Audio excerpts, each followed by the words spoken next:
Thank you, All right. Darby. Wonderful. Thank you, David. Dr. Gentili, in your book or in prior discussions, you have shared and quote an idea. In fact, it's kind of a simple idea. GVV is, as we call it, giving voice to values, GVV. But I think its simplicity is why it's powerful and why it catches on. Your work is about empowering students, individuals, groups, organizations, teams to find the path towards expressing their values. Can you share with us today how you started this program, why you started this program, and give us a little definition around it, and then we can progress in a more robust conversation. Sure, sure. And thank you, Darby and David, for inviting me to be here. It's a pleasure. I see a number of people I know in the list of participants, so hello. And I'm happy and honored to be able to share Giving Voice to Values today. So, Giving Voice to Values, or GVV, you asked me, how and why it was created.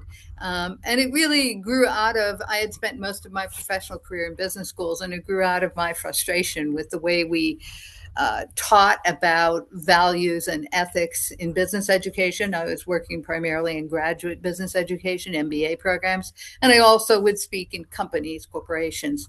And the way we tended to approach these issues, and I think this is actually true in most programs around ethics and values, not just business education, because more recently we've started to work with other professions, is that we would approach it as if it was entirely a cognitive issue. We would present, ethical dilemmas, and then people would debate, what the right thing to do was. And we would, if we were in an organization, we might share the relevant laws and regulations or the organizational code of conduct.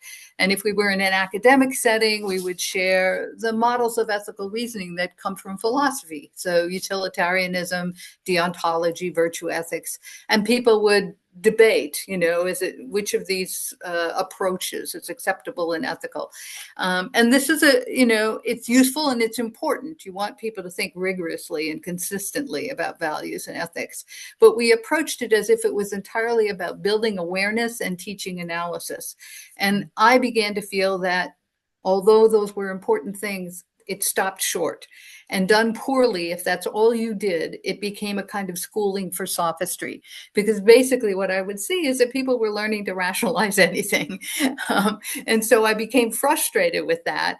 And around that same time, and this was like the turn of the last century, the late 90s. Around that same time, I was also starting to see research in cognitive neurosciences, in social psychology, in behavioral ethics, that was all suggesting that if you really want to have an impact on people's behavior, that rehearsal and practice and prescripting and peer coaching are effective strategies for doing that, as opposed to relying exclusively on these kinds of intellectual debates. And so that's what kind of was the aha moment for me. I like to share the story. When I first went to work at Harvard Business School, I decided to take a self-defense class, and I never felt the need before I went to Harvard, but maybe there was something there. But I looked around Boston. There were a lot of these courses, and they all kind of teach you the same things. They teach you the physical moves, fist to bridge of nose and heel to instep and knee to groin, and you practice them in the air. And then the idea is, now if anyone ever attacks me, I know what to do. But there was one class that was different. It was called model mugging, and it was based on a developmental model. They would teach you all those physical.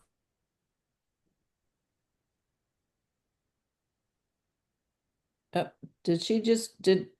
am I the only one seeing her freeze? No. Okay. Frozen.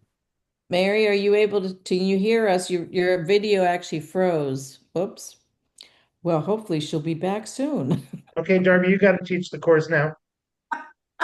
Well, I don't know about that class she was taking at Harvard, so I don't know that I can fill that one in, but it sounds All right. really interesting. Hopefully she'll be able Looks to like come. she's trying to come back in now. Can you hear me yet? Oh, now you're Yes, we back. Yes, can. we can hear you. Yes.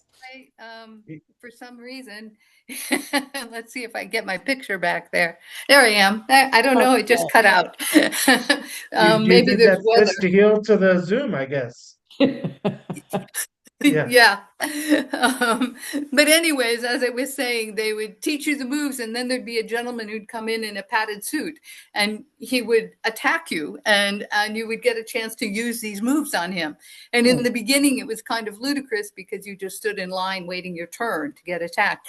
But as the class went on, I might be talking to you, someone else would come and grab me, and you would never know when, and you'd never know what hold. And it was nerve-wracking.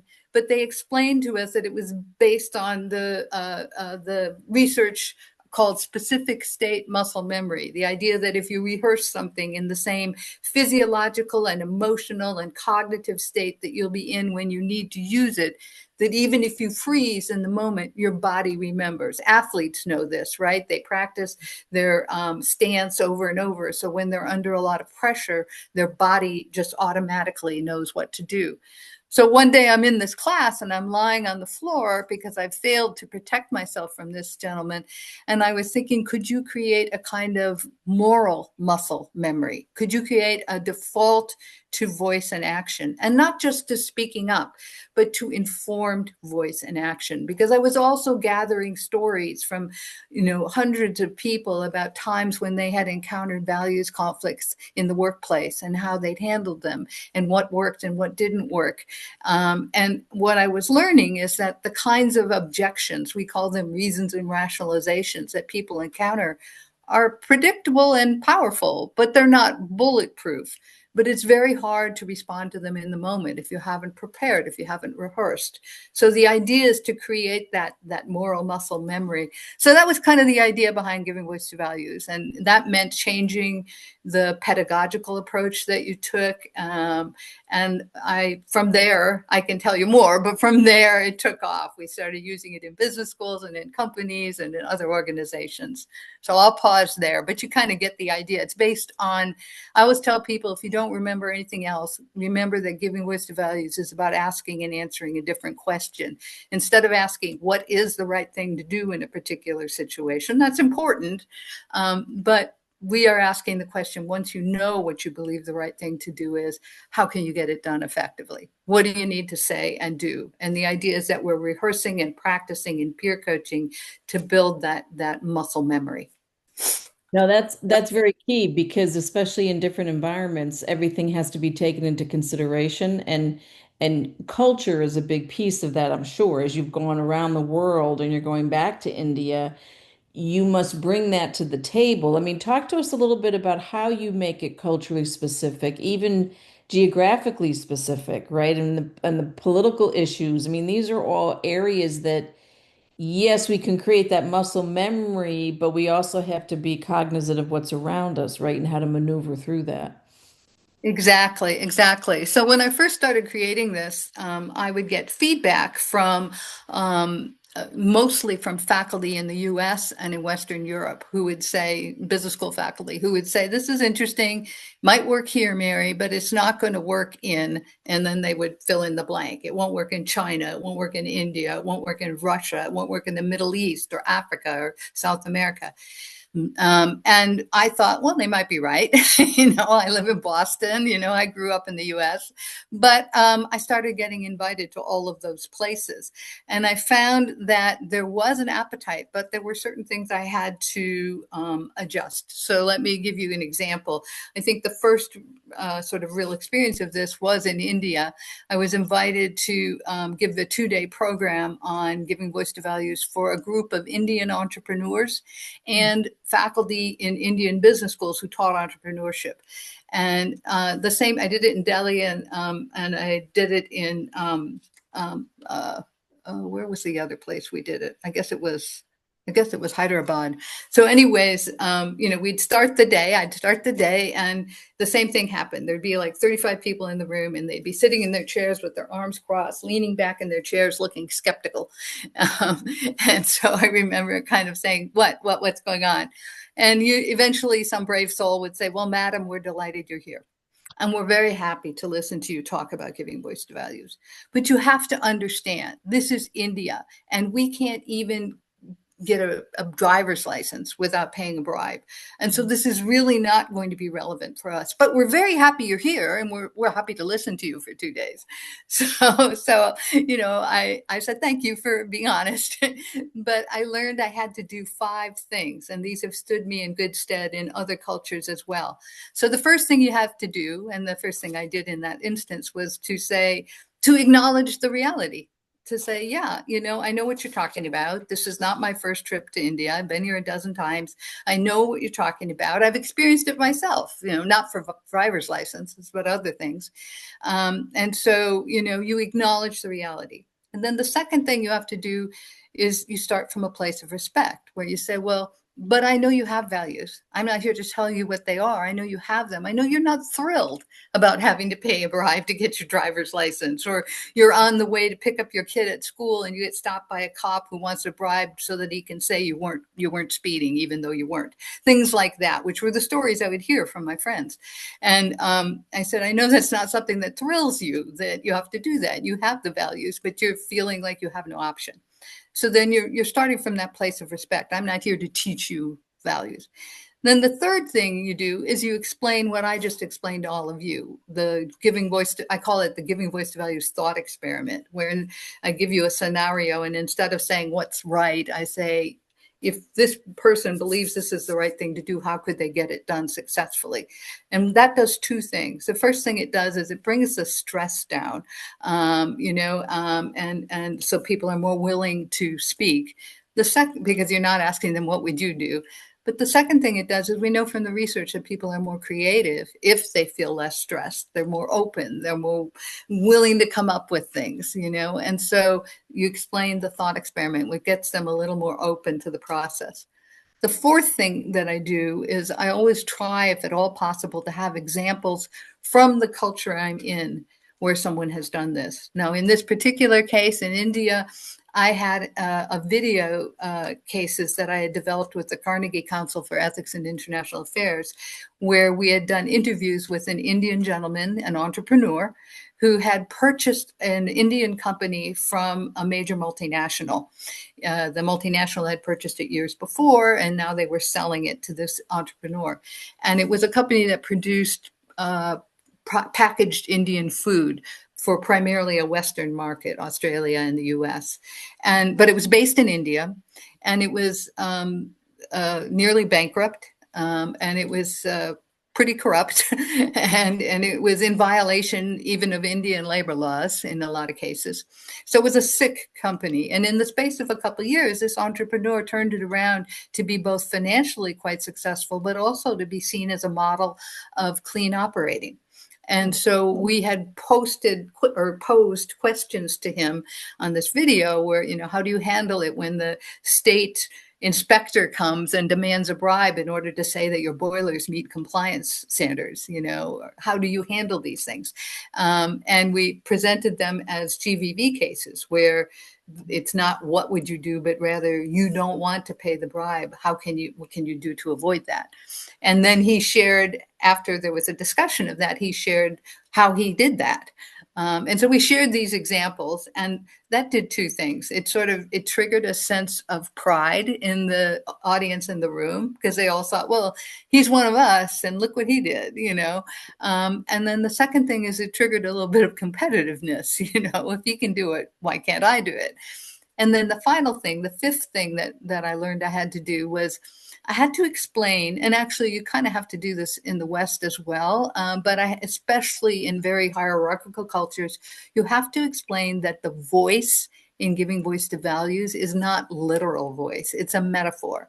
So in some cases, it might mean a discussion. In some cases, it might mean asking questions. In some cases, it might mean talking to someone who talks to someone who talks to the decision maker. In some cases, it might mean arranging for someone who brings another perspective to be in the decision-making group. In some cases, it might mean writing an analytic memo explaining all the arguments. It might mean in some cases, it might mean building a set of allies over time.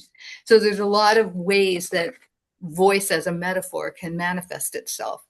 So once I explained those things, and I have stories about, talking about this in China, for example, where the hierarchy was very salient for the conversation we were having.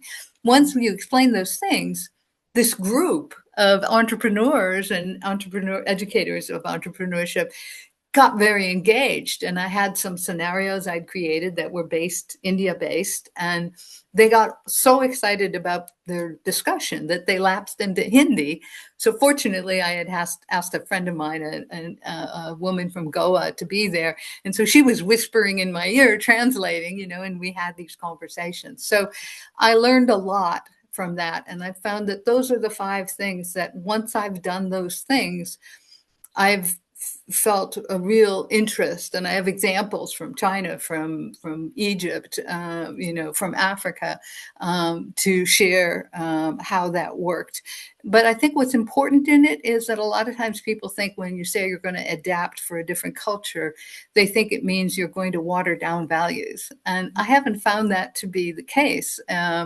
What I've found is that you have to be realistic about the context they're operating in and actually help them think through what could work here. So, anyways. No, that's wonderful. As you were describing that, I was thinking of my own experiences, as I'm sure many of the people on this call, in how we've had to navigate, those different scenarios. It's not an easy thing to do. And I'm curious, in that example in India, with the entrepreneur, what was the timeline? Like once they figured out how they had to navigate to have the conversations, is that over 6 months? Does that take a year? Does it happen faster? Or how do you accelerate if you can in certain cultures? So, are you talking about the people in the class, or are you talking about the company that we used as an example? Company that you used as an example, yes. He was able to turn that company around in the space of 2 years, but he had to start things right away. And Right. one of the things he did that I thought was really interesting, is that when he came into the company to start, he, gave his talk to the employees. They're all worried they're going to get laid off, all of that kind of Mhm. stuff when you go through transition. And he went in and he said, look, we're going to start operating differently here. And we are not going to be a company that pays bribes, and we're not going to do this or that, whatever the various violations were. But he said, but I also, and if you operate at in the way that we're proposing going forward, you're not going to lose your job. But there are some requirements here. But then he was very realistic. He said, he recognized that the inspectors who would come in and were state employees and would say whether their boilers were up to snuff or whatever they were inspecting, he recognized that they were the neighbors of his employees, and that these employees had already made promises of bribes to these people. And so it puts them in a no-win situation to suddenly, be Mhm. reversing that. And so he said, look, I know you've already made some commitments. I'm going to say, hold true to the commitments you've made, pay those bribes, but going forward, we're not going to do this, which Wow. got him a whole bunch of credibility with the Yeah. employees, because they realized, well, he knows where we are. He knows what our lives are. But then he made some other changes. He started having it that when inspectors would come, they would be shown around by very, very low level employees, people who were not in a position to make any kind of commitments, so that they had completed their entire inspections before they even got to that point. He did other things too. He started making investments in the communities, like community centers and, educational support and stuff, so that the employees would start to decide who they were going to be loyal to. So he did a whole bunch of different things that were very pragmatic. Right. Right. In order to be able to move the employees. He didn't just come in and say, people are our bottom line, and then that's the end of it. He Yeah. actually tried to think about what was real for them. Hmm. Well, what he showed them was mutual respect. What he showed Yeah. them is what he's asking for them to do, right? So he said, okay, your beliefs were X. I'll honor that, but here's where we need to move towards. How in that kind of scenario, how do leaders and employees understand the differences between morals ethics, beliefs. It kind of gets a little blended, certainly with Yeah. cultural oversight too, right? Right, right. So, I get asked this question a lot, because these words, especially values, it's overdetermined, right? I mean, we can talk about moral values, and, integrity and fairness and compassion. We can also talk about, I value country and you value city, or, I value independence and you value community, or whatever it is. And we all know about these values clarifications exercises where you start with 100 cards and then you keep narrowing them down. Hmm. So what I always try to say to people is that, ethics are usually it's more a set of rules, a code of conduct. It's usually coming from either a profession or an organization. It's external.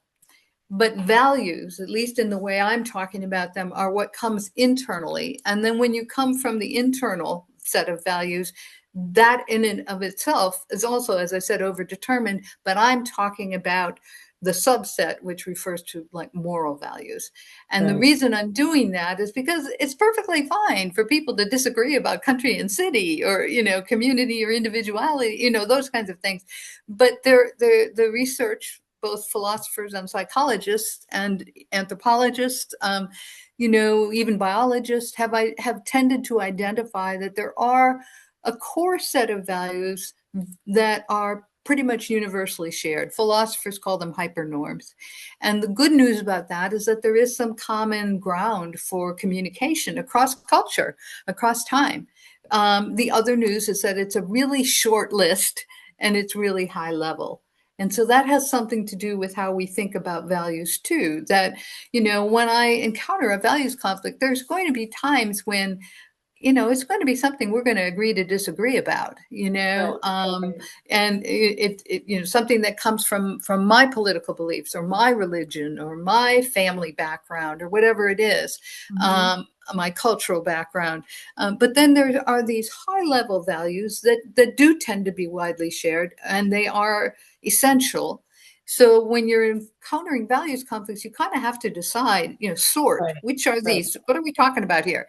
And if it rises to that level of those high level hyper norms, core values, core moral values, or Hmm. some people refer to them as the virtues, then that is something that I want to voice and act on and address.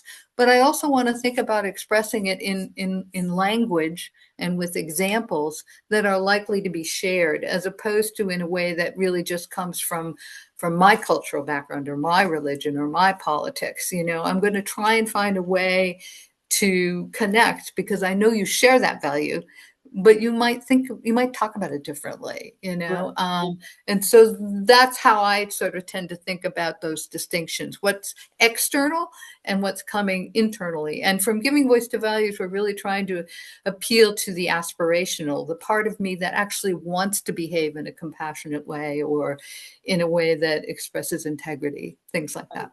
Right. No, that's fascinating. Joanne, I think you raised a really good question. Joanne Morton's asking, I'm curious, what are the high values that are shared? And I presume you mean, Joanne, across the world, like what's consistently, yeah, defined. Yes. Yeah.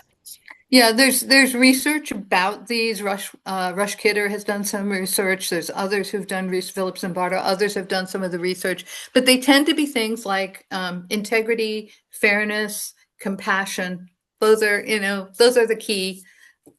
It's really just three to five things. And And I as I can said, they're very high level. Right. And I can imagine, integrity spoken in Germany or in the US versus India, it's going to have a different definition to your point in terms of what's around that. What does that mean to them personally and then even within their organization? Well, you Um, want to talk specifically. So, they might not use the word integrity, but when I've done work in India, for example, and we've developed cases with Indian business people, the examples they give are what you and I would call integrity here too. okay. Things Okay. like Yeah. being honest with employees or paying bribes, or, it's not that the thing is so different, but the way you're naming it and talking about it might be different.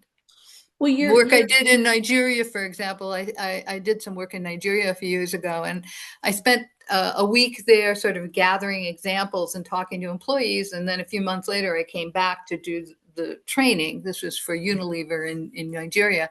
And at the end of the first week, when I was going around interviewing all these people and doing focus groups, and I remember my handler, the woman who was an employee of Unilever, but was my kind of host who shepherded me from meeting to meeting. I had about an hour before I had to head to the airport. This was in Lagos. And she said, "We've got about an hour. Do you mind talking to me a little bit?" And I said, "No, not at all." And so then she said, "I've been listening to you all week." And she said, "And I have two things that are going on in my work experience that I'm trying to deal with. Can we brainstorm about them?"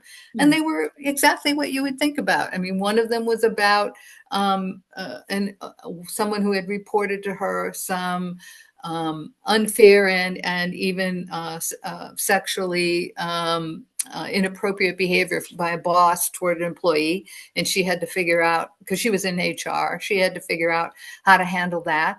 And another one was very interestingly, this is Unilever, right? Their headquarters are in the UK. The UK in headquarters had made some commitments around sustainability and environmental responsibility. But the commitments they had made were about how you were not allowed to put organizational waste into the landfills, that you had to find other ways of disposing of it. And in Lagos, where she was based, the law was that you had to work with certain companies for disposal of waste who used the landfills. And so they were in this kind of catch 22. right, And right. she said, and I'm in a position in HR where I have to hire the truckers and the people who come and pick up the waste and dispose of it. And part of their contract says that they're not going to take it to a landfill. But if they sign that contract, and they don't take it to the landfill, then they're in violation of the local laws. So she said, "What do I tell them?" And so we worked together so that she could find a way to raise this issue with headquarters in the UK, so they could not that they wanted to give up their environmental commitments, but rather that they understood perhaps this is going to be part of a negotiation. It's not that you just make a rule and then pretend it can happen. And so those are the kinds of things that, that's same kind of issue you would face somewhere else. They might call it something different, No, understand. Catherine Alexander had raised a question. She said, "I'm curious about the kinds of value conflicts that you have encountered." And you've had many that you've had to deal with, I'm sure. Just this is an example that you just shared of how to navigate that. But what can you give us some other examples of what you've had to deal with, I guess, in the different segments that you've had conversations? So I'm assuming you're asking me the kinds of values conflicts that the companies and students and others who we deal with raise. Yes, And yes. so some of the things I've already mentioned, like around bribery, always comes up to gain access to certain markets, to compete in certain RFPs. Another one that I remember working with a student on, but he'd actually experienced it in the workplace, was working for a company that produced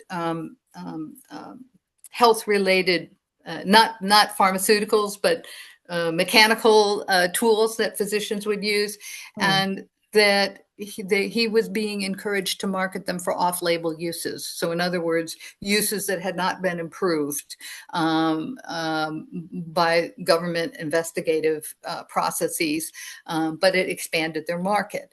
We also, and in the pharmaceutical industry, you'll see the same thing, using medications that for off-label uses. Another one I hear a lot about is what I mentioned earlier around bias and discrimination and sexual harassment. That comes up a lot. When I was working and did some projects with the U.S. military, and one of the issues they would always bring up had to do with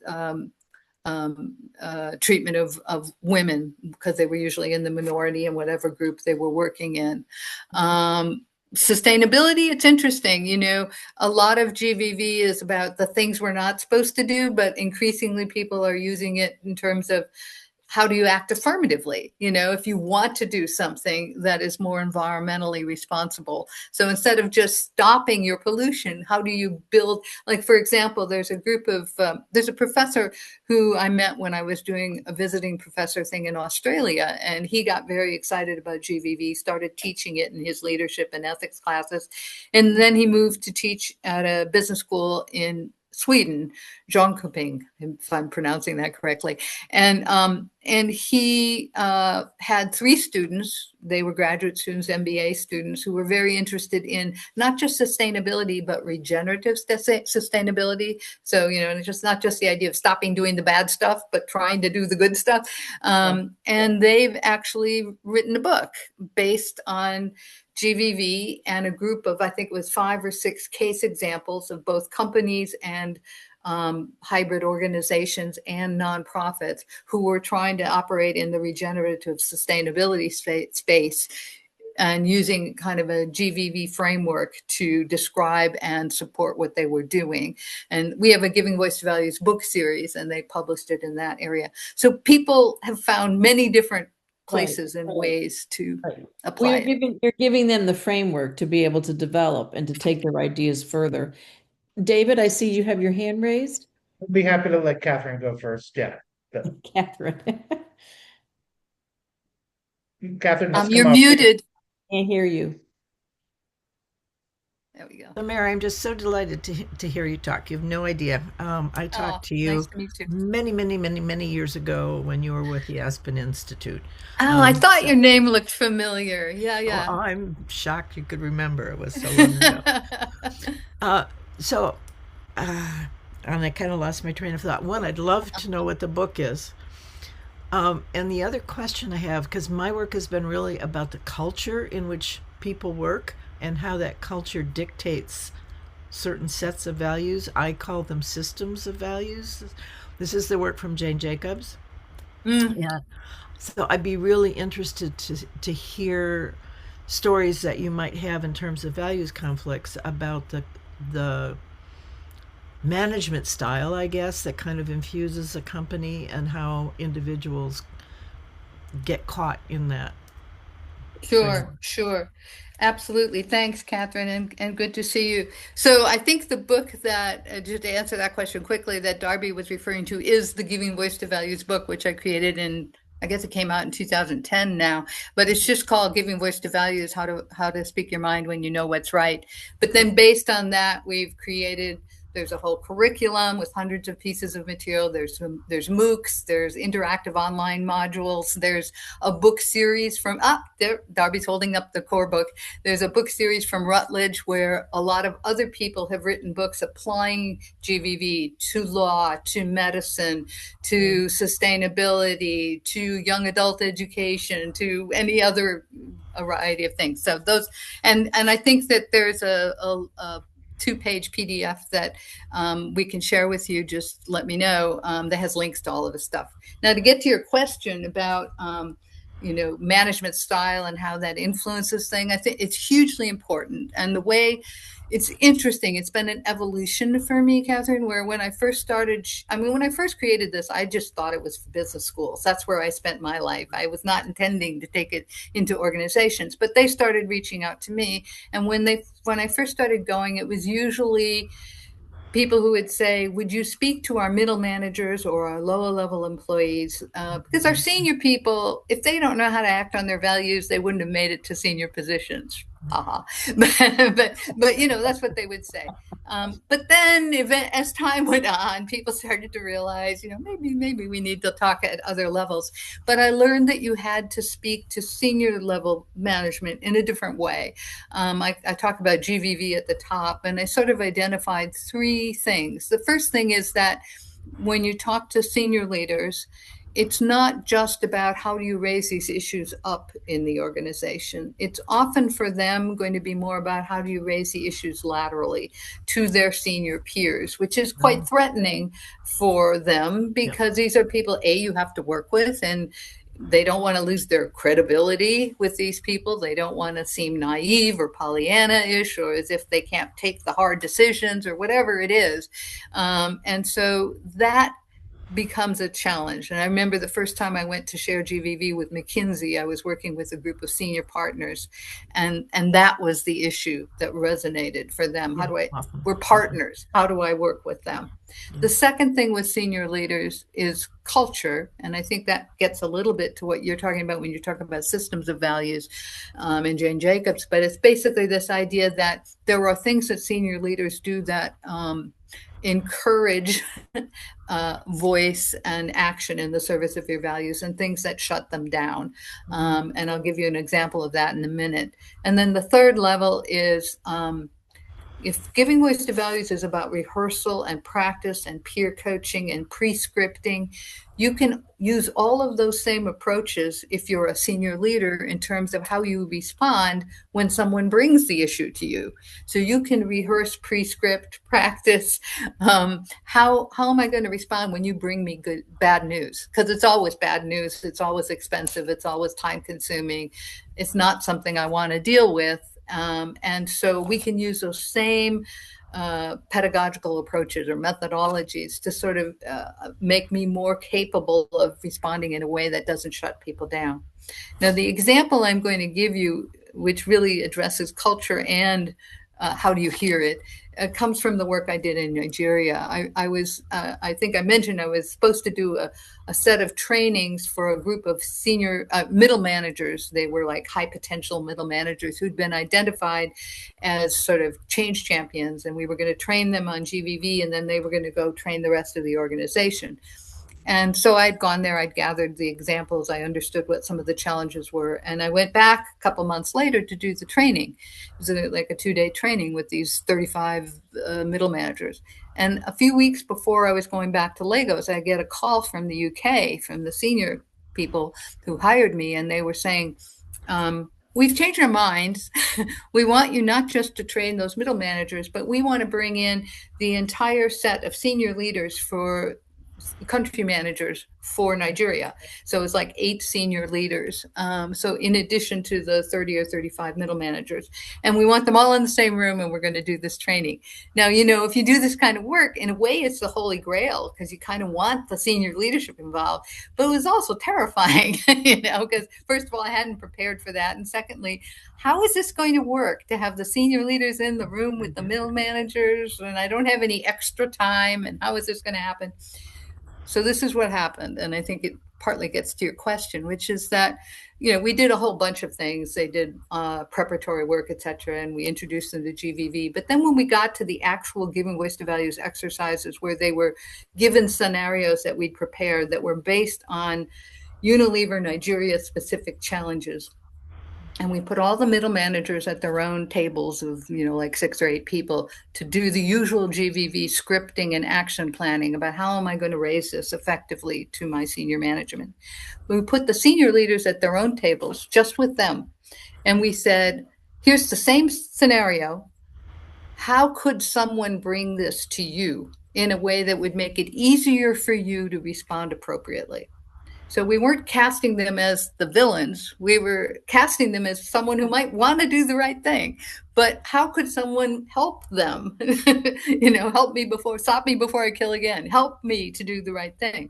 And so it was interesting because when we brought them back to do the debrief, I didn't have to do very much. They started engaging in this sort of natural social contracting where the senior leaders were saying, well, if you made an appointment, don't just grab me in the hall and give me this horrible news, you know. If you brought some data or some evidence, I know you might not have everything, but what are you basing this on? This is not just a feeling. If you presented it as something where we're jointly trying to address it, where you're kind of presenting it as if you assume I want to do the right thing and you come in with some suggestions, even though they may not be feasible, it means the conversation we're having is not one where you're accusing me, but one where we're jointly problem solving, what makes it easier for me to hear you. And then the middle managers were saying, well, if you didn't kill the messenger, you know, if you actually thanked me, you know, because this wasn't easy, if you kept me in the loop. I know there's some things that are confidential and you can't share, but if you help to the degree that you could, if you help me understand that you're taking this seriously and that you're trying to deal with it in some way. And so they started doing this. And I had not planned this, but they decided they were going to create what they called the GVV contract or the GVV deal, where they made this list of things from the different sides and then sort of all signed on to it, that they were going to agree to this. And I think that those things they were identifying are the kinds of things that create those sort of systems of values, this kind of context where this can be a constructive conversation. So that's one example. I've got some others, but I'll pause. Thank you That's so wonderful. much. That's wonderful. David, you had your hand up earlier. Did you? Just answered exactly what I was going to ask. So thank you, Mary. Sure. Well, it is That was interesting. efficient. If you lead people down the path, right, they'll get engaged, and as you said, they took the inertia themselves to say, this is bothering me, and how do we navigate this? I mean, to some degree, a lot of the things that you're sharing too, you were at the burgeoning level of what today people would call conscious capitalism or stakeholder capitalism or ways to come together, right? I mean, sustainability. These are all terms and terminology that today have taken on a lot more presence. But when you roll it all back, Mary, this is a lot of your work that you started many, many years ago and gave the foundation. So is there a lot of interaction, like when you go into various organizations or dealing with leaders that are trying to embrace some of these other initiatives, but yet you show them the path to do it? I can see it converging almost, right? Right, right. Well, so all of those kinds of movements you're talking about are, I know the players in those movements. They know Right, me. right, We've been colleagues over the years, and they're making that very important case for why it's important to think in this way. And what I see GVV is doing is kind of giving people the opportunity to kind of get down in the nitty-gritty pragmatic and build the skills and build the competencies and find the examples to do it. So I'm not trying to make the case to be ethical or responsible or sustainable. I'm trying to say, in fact, that's what I say with Giving Voice to Values. Our cases, we don't call them cases, we call them GVV thought experiments. And they all end with the question, not what should she do? They end with the question, what if you were her or him and this is what you thought was right? How could you get it done? It's a thought experiment. So the idea here is that we're actually, I'm skipping over making the case for why you should do it. I'm starting from the assumption that many of us want to do it and we right. just don't think we can. And I did that because of the research, because there was a lot of research that was suggesting, this is in the field of social psychology and behavioral ethics, that when people confront conflicts, values conflicts, that they don't sit down and make a pro and con list or think about what would John Rawls say or what would Aristotle say or what would Confucius say. They don't do that. Instead, we tend to react automatically, even unconsciously, emotionally, and we just do what seems possible. And then we rationalize after the fact, post hoc, why it was the right thing to do or why it was the only thing to do. And so the idea is that if I just ask you, here's a scenario, what should you do? I'm just reinforcing that. And so Right. what I wanted to do was to literally rewire that connection. And so we say, we're not asking that question. We're saying, what if you were this person who's decided this is the right thing to do? How could they be successful? Which brings the stress down. So that automatic kind of self-protective, I'm just going to do what's possible, doesn't kick in the same way. And you're really freeing people up to think creatively. And the hope is that when they actually encounter situations now, they actually have more mental models of what's possible. It's like you have more arrows in your quiver, it's your automatic response isn't going to be just, I have to do what she told me to do. Right. I have Yes. some other options. And this is also supported by the research that suggests that when positive things happen, people tend to see them as exceptions. And when negative things happen, people tend to see them as the norm. And this is true for obviously evolutionarily effective reasons, right? If you're trying to protect yourself, you're kind of imagining worst case scenarios, right? But it can limit our creativity. And so what I'm trying to do is give people that safe space and opportunity to start building that moral muscle. I call it moral muscle memory. Yeah, no. That's awesome. I love that. And we have just about maybe 8 more minutes. I want to open up any other questions from the group here. Lizette had her hand up before. I don't know Oh, if she she's. did? Oh, okay. I'm sorry. Lisette, what would you like to ask? Hi. Um, so I'm gonna take advantage that you mentioned Mackenzie. The first job that I had in US was there. So I thought that the norm and uh, and the common thing was a good culture because I was working at Mackenzie and they had at that moment they had a great culture. So I was like, okay. Uh, when I joined the next company, I was like, this cannot be possible. Like I thought a good culture, I was gonna find a good culture everywhere. So my question is it worth bringing values to the scenario, even when you don't see anyone giving it value to it in a company? Like, how do you bring that topic? Because in this meeting, we all know, and we are all aware of the impact it has. But what happens when you are managing someone that doesn't even know that that is important in a workplace? How do you start that conversation? Well, so it's going to depend on what the issue is. So I'm going to answer in two ways. The first thing I'm going to say is, if there's a specific issue you have in mind, email me and we can talk, because I'd have to ask a Yeah. lot of questions to understand Mhm. how to approach, because you don't do it the same way for every issue. But then the second way I'll answer your question is more generally, which is, we all have to make decisions about the organizations where we work, and to the degree that we think change is possible. And so there are times when people will conclude that, do I stay or do I go? And sometimes people will conclude that they have to go.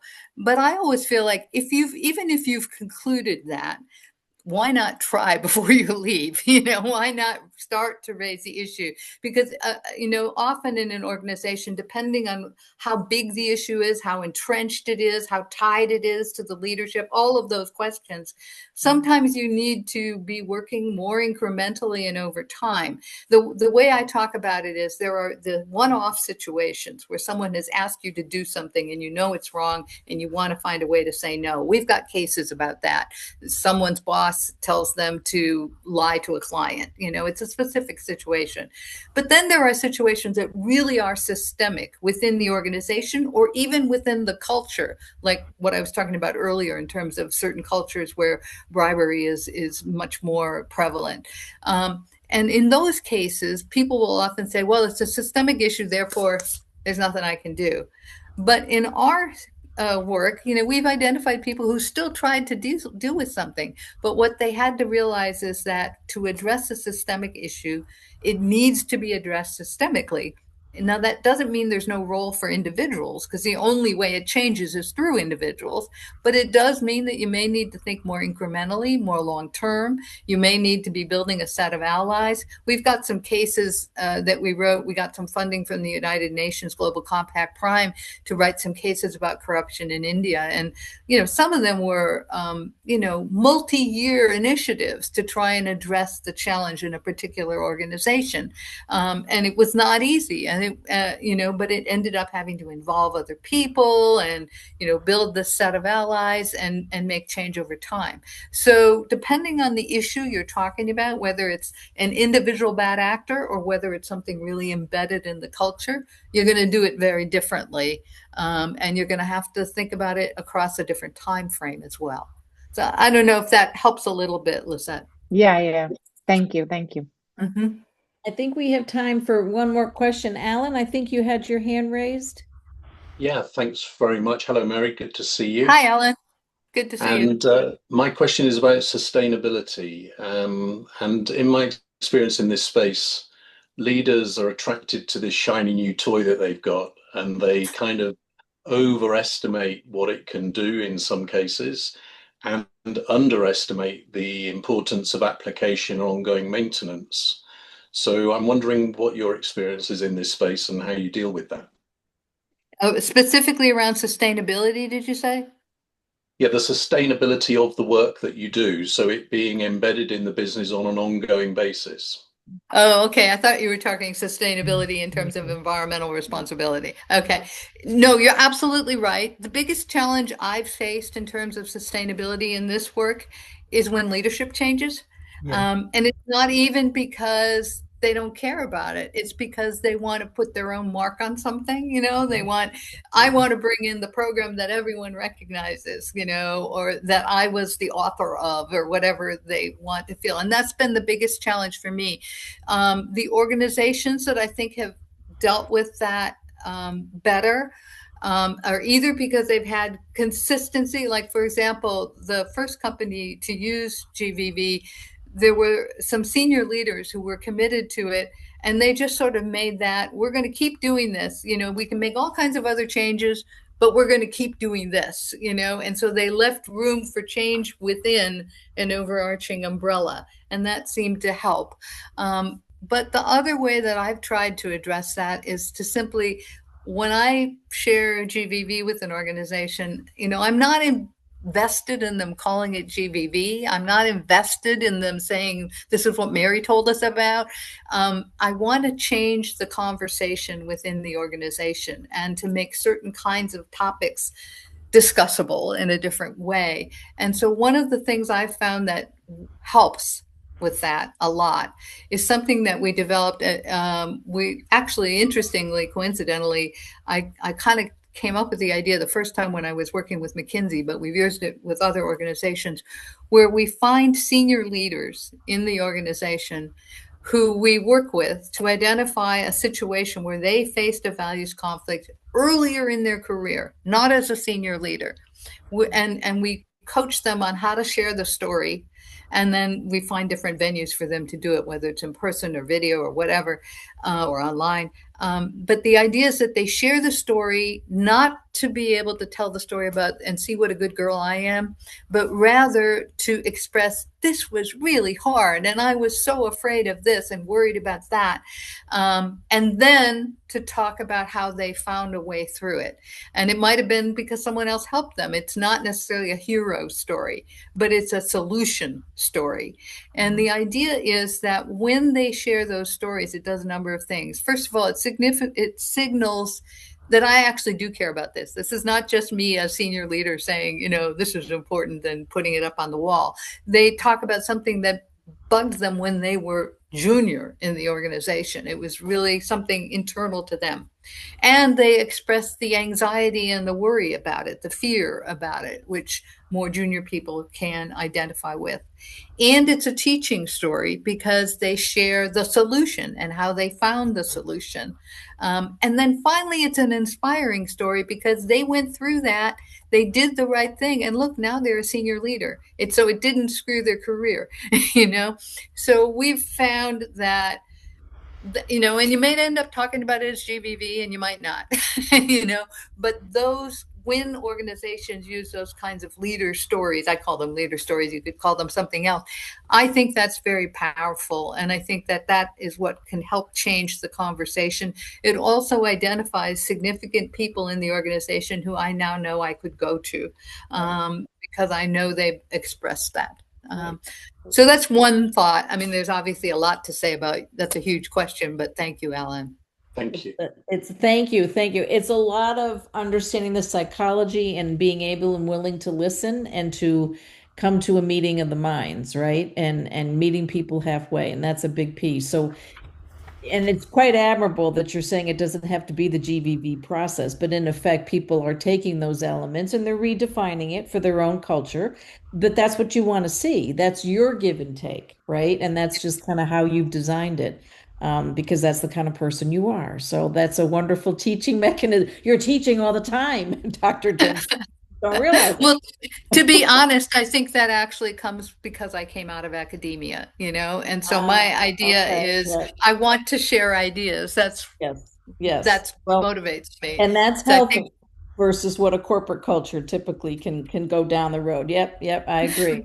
I agree. Well, thank you. Any other last minute comments or whatever? This has been wonderful, Dr. Gentile. Yes, Been Really, fun for absolutely. me. Thank you, thank Yeah. you guys. so much. Oh, Thank yeah. you. No, So really much. inspiring. And everyone Thank being you. here, we really appreciate it. And I know David will be following up with the link for YouTube. And if there's any follow-on questions, I'm sure we can send them to you and we can continue a conversation offline if needed. So, but safe Absolutely. travels to you and Thank you.